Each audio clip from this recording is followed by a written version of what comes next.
Step 1, get a melon. Step 2, tie him to a pole.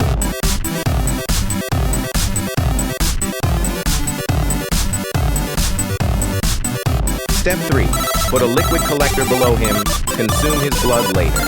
Step 4, no. Stab him and drain his blood.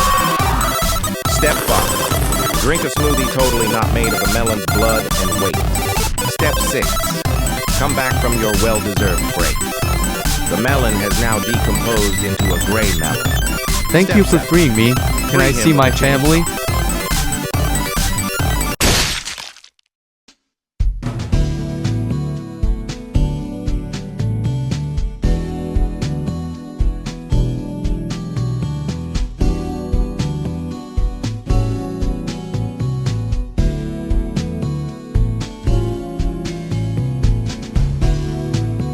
Step 8, give him clothes. Step 9, make him make MPG videos in a kind and respectful, no-pressure way. Take this, you 10-year-old racist. Yeah, yeah.